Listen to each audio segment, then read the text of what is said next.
بسم اللہ الرحمن الرحیم بسم اللہ الرحمن الرحیم الحمد للہ وکفا وسلام علی عبادہ الذین اصطفیٰ اما بعد۔ عزیز طلبہ، شرح الجامی کا سبق نمبر 5 شروع کر رہے ہیں۔ فقال الکلمۃ المذکورۃ علی السنۃ النحاة تک پڑھیں گے۔ فقال الکلمۃ قیل ہی والکلام مشتقان من الکلم بتسکین اللام۔ پس کہا علامہ ابن حاجب نے الکلمۃ قیل کہا گیا ہے کہ کلمہ اور کلام دونوں مشتق ہے کلمن سے، یعنی لام کے سکون کے ساتھ، وہو الجرح اور وہ زخمی کرنا ہوتا ہے، لتأثیر معانیہما فی النفوس کالجرح، اس لیے کہ کلمہ اور کلام کے معانی زخم کی طرح دل میں اثر کرتے ہیں۔ وقد عبر بعض الشعراء عن بعض تأثیراتہما، اور تحقیق بعض شعراء نے کلمہ اور کلام کے بعض تاثیر کو تعبیر کیا ہے زخمی کرنے کے ساتھ، حیث قال، اس حیثیت سے کہ کہا ہے جراحات السنان لها التئام ولا یلتام ما جرح اللسان، کہ نیزوں کے زخم کے لیے برنا ہوتا ہے، نہیں برنا ہوتا اس زخم کے لیے جو زبان سے لگ جائیں۔ والکلم بکسر اللام جنس لا جمع کتمر و تمرت، کہ کلم لام کے کسرے کے ساتھ جنس ہے نہ کہ جمع، جس طرح کہ تمر و تمرت، بدلیل قولہ تعالی الیہ یصعد الکلم الطیب۔ وقیل، اور کہا گیا ہے کہ یہ الکلم جمع ہے اس حیثیت سے کہ لا یقع الا علی الثلاث فصاعدا، کہ اس کا اطلاق 3 یا 3 سے زائد پر ہوتا ہے، اس سے کم پر نہیں۔ والکلم الطیب یؤول ببعض الکلم، اور الکلم الطیب کی تعویل کی گئی ہے ببعض الکلم کے ساتھ۔ واللام فیہا للجنس التاء للوحدہ، الف لام الکلمہ میں جنس کے لیے ہے اور تا وحدت کے لیے ہے۔ ولا منافات بینہما، اور ان کے درمیان کوئی منافات نہیں ہے۔ لجواز اتصاف الجنس بالوحدت والواحد بالجنسیت، جنس متصف ہو سکتا ہے وحدت کے ساتھ اور واحد جنسیت کے ساتھ۔ یقال، کہا جاتا ہے ھذا الجنس واحد، کہ یہ جنس ایک ہے، وذالک الواحد جنس، اور وہ ایک جنس ہیں۔ ویمکن حملها علی الاخذ الخارجی، الف لام کو محمول کرنا ممکن ہے عہد خارجی پر، بارادۃ الکلمۃ المذکورۃ علی السنۃ النحاة، بعین طور پر کہ ارادہ کیا جائے کلمہ مذکورہ سے اس کلمے کا جو نحویوں کی زبان پہ جاری ساری ہوتا ہے۔ قال الکلمۃ، عبارت کی تشریح سے پہلے ہمیں چند ضروری باتیں جاننا ضروری ہیں۔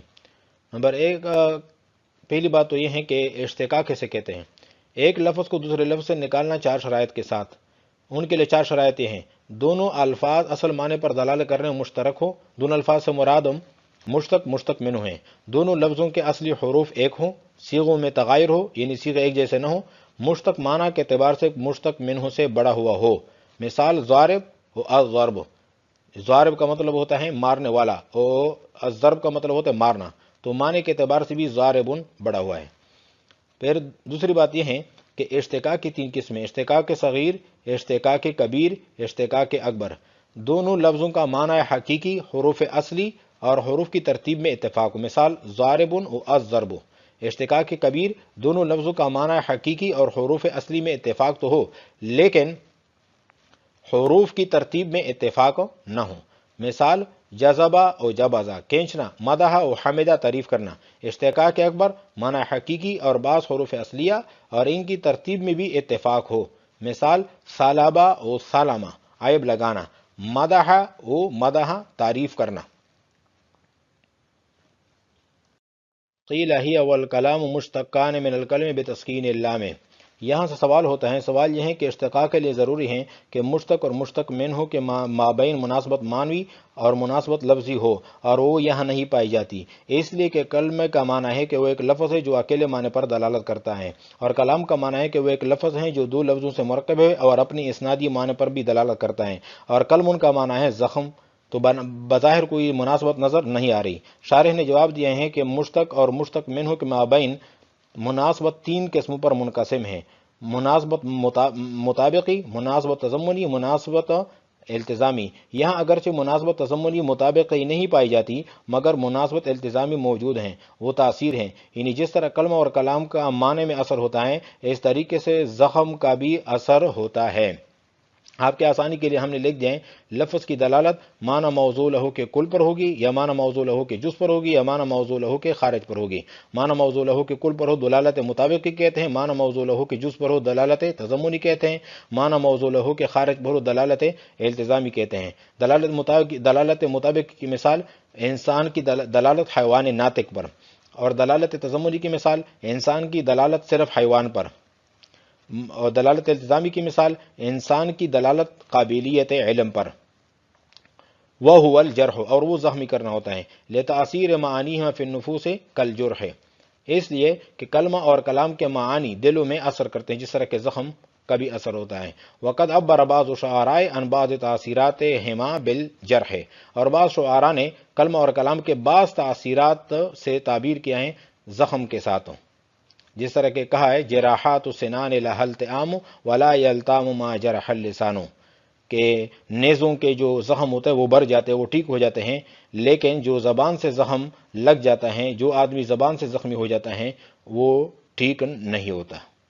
والکلم بکسر اللام جنس لا جمع، یہاں سے شارح الکلمہ کے تینوں جز یعنی الف لام، کلم اور تا کی تحقیق کرنا چاہتے ہیں، چنانچہ کہتے ہیں کہ کلم بکسر اللام بغیر تا کے جنس اور مع تا کو مفرد جنس کہتے ہیں، جیسے تمر بغیر تا کے جنس ہے اور تمرتن مع تا کے فرد جنس، اس لیے کہ قاعدہ ہے کہ جس لفظ کے مفرد اور جمع میں امتیاز تا کے باعث ہوتا ہے وہ جنس کہلاتا ہے، جمع نہیں ہوتا۔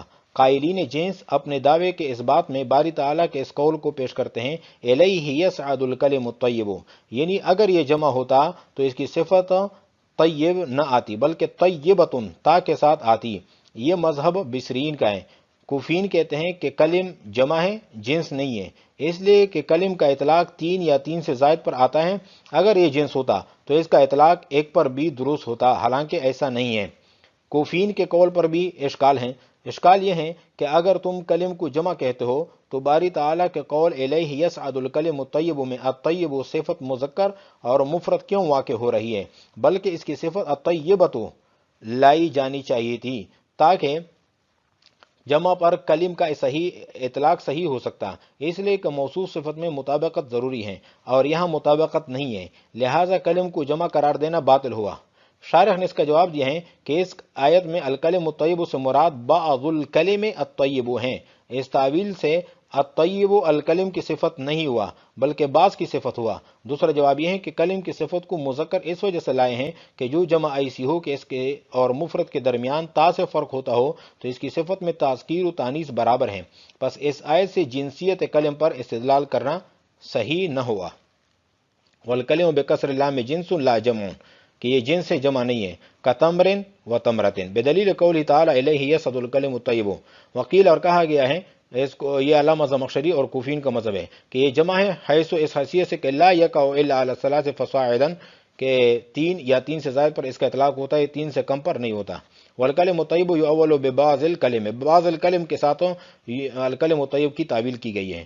واللام فیہا للجنس الطاء للوحدہ، یہاں سے شارح ایک اور بات بتانا چاہتے ہیں، فرماتے ہیں کہ الکلم میں الف لام جنس کے لیے ہیں، اس لیے کہ قاعدہ ہے کہ تعریف ماہیت کی ہوتی ہیں، افراد کی نہیں، پس یہ لام اگر جنسی نہ ہوگا تو اس وقت اس کے مدخول سے افراد مراد ہوں گے، لہٰذا ماہیت کی تعریف نہ ہوگی، افراد کی ہو جائے گی اور یہ ناجائز ہیں۔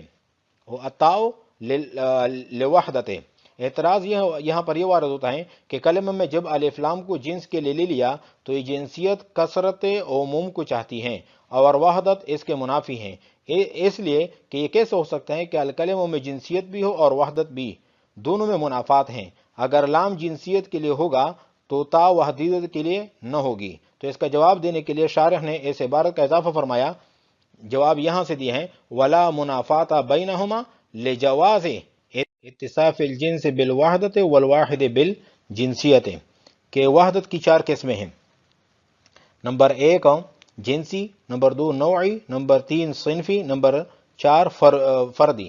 ان چاروں میں سے صرف وحدت فردی عموم اور کثرت کے منافی ہوتی ہیں اور وہ یہاں مراد نہیں، پس لام کو جنسی اور تا کو وحدت کے لیے لینے میں کوئی منافات نہیں۔ اس وجہ سے یہاں پر یہ وحدت فردی کے ساتھ الف لام تو جمع نہیں ہو سکتا، لیکن وحدت صنفی اور وحدت نوعی کے ساتھ جمع ہو سکتا ہے۔ یقال ھذا الجنس واحد وذلک الواحد جنس، اور یہ کہا جاتا ہے کہ یہ جنس واحد ہیں اور وہ ایک جنس ہیں۔ وَيُمْكِنُ حَمْلُهَا عَلَى الْعَهْدِ الْخَارِجِيِّ بِإِرَادَةِ الْكَلِمَةِ الْمَذْكُورَةِ عَلَى أَلْسِنَةِ النُّحَاةِ۔ یہاں سے یہ بتانا چاہتے ہیں کہ الف لام کو عہد خارجی پر محمول کیا جا سکتا ہے۔ ممکن ہے کہ الف لام کو عہد خارجی پر محمول کرے، اور اس صورت میں ضروری ہے کہ معہود کا ذکر خارج میں ہو چکا ہو، اور یہاں ایسا نہیں تو ہم کہیں گے کہ کلمے سے وہ کلمہ مراد ہے جو نحوی کی زبان پر جاری و ساری رہتا ہے، اور اس کے افراد غیر متناہی نہیں کہ تعریف الافراد ناجائز ہو، بلکہ اس کا انحصار 3 اقسام ہیں، اسم فعل حرف میں ہیں۔ پس الف لام کو عہد خارجی کے لیے لینے میں کوئی اشکال نہیں ہے۔ اور آپ کے آسانی کے لیے وحدت کی 4 قسمیں لکھ بھی دیے۔ وحدت جنسی، جن کی جنس ایک ہو، مثال انسان بکری گھوڑا۔ نمبر 2 وحدت نوعی، جن کی نوع ایک ہو، مثال زید بکر عمر۔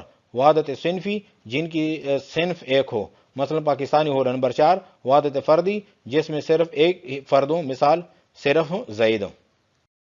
آج ہم نے فقال الکلمۃ المذکورۃ علی السنۃ النحاة تک ہم نے پڑھا ہے۔ وعلیکم السلام ورحمۃ اللہ تعالی وبرکاتہ۔